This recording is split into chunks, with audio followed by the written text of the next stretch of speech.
Kasi po, yung po palang hilaw na bunga ng saging, i-slice po ninyong na manipis.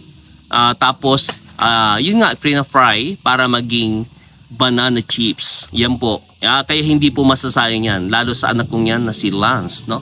Magaling magluto ng merienda po yan.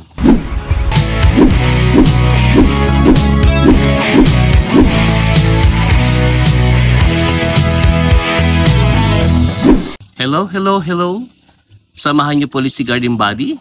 Of course, ang aking anak na si Lance Cedrix. Tingin dito na ko. Ayan. At saka sa aking airpot na si Papa Tony. Ayan po. O, kaway pa. Ayan. Pipitasin po natin itong saging kahit na hindi pa pwede. Kasi wala na pong ibang option. What happened po nung pong nakaraang tag-araw, tag-init, di po ba? Napakainit. Ngayon lang po nakakabawi itong mga puno ng saging na ito. So ito yung binabanggit ko po sa inyo na area na kung saan inilipat po namin yung ibang saging doon. Ayan. Tapusin lang po natin itong pagpitas ni Lance. Ito po ay deep pig ba ito pa? Deep pig? So dito, hindi pa po masyadong, I think pwede na rin ito. Usually yung ganyan, pag hindi pa may hinog yan, anong ginagawa mo dyan ako? Ginagawa mong banana chips. Tama? Kasi po, yung po palang hilaw na bunga ng saging, i-slice po ninyong na manipis. Tapos, yun nga, fry para maging banana chips. Yan po. Kaya hindi po masasayang yan. Lalo sa anak kong yan na si Lance, no? Magaling magluto ng merienda po yan. Kahit ano, magaling po magluto. So, again po yung pagpitas ng saging kasi wala pong itak si Lance. Nakalimutan po namin dahil sumunod lang po kami dito sa farm.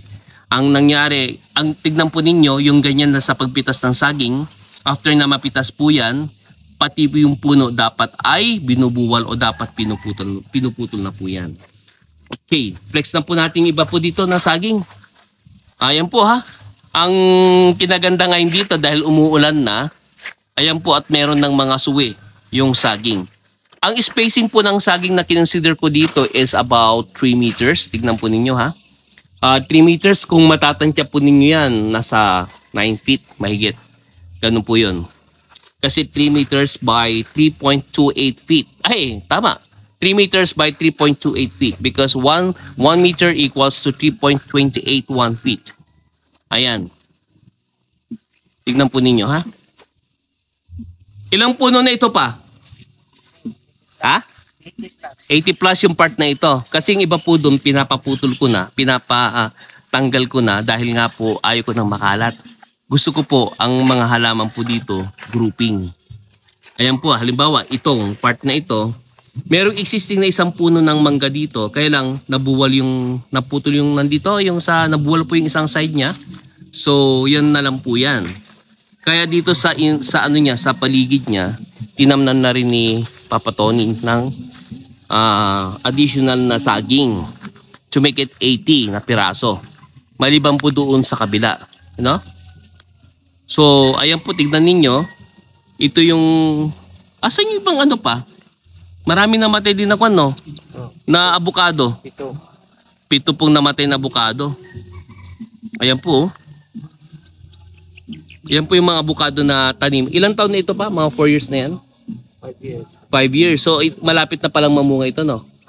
Next year, mamumunga na yan for sure. Namulaklak na kaya lang din na tayo dahil mainit. That's sobrang init. Sa unang bunga pa lang, nalalaglag talaga pag unang. Tignan nyo po nandito po kasi kami sa malapit po kami sa paanan ng bundok. May bundok po dito sa part na yan. Ayan po, bundok na po yan, no?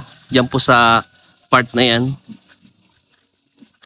Pero yung pong bundok, yan, mismong paanan po ng bundok po yan, no? Pero yung po yung bundok na yon, malayo po yan. Yan yung nakikita po ninyo. Okay? Ayan po yung tandem na maglolo. Oh, kaway-kaway na. Kaway-kaway. So sa may hindi pa po nakapag-subscribe, mag-subscribe na po kayo. Maliban sa landscaping tutorial, meron po tayong pamamasyal. At syempre, sa farming katulad po nito. Again po, Gaylord, your garden buddy. Bye-bye.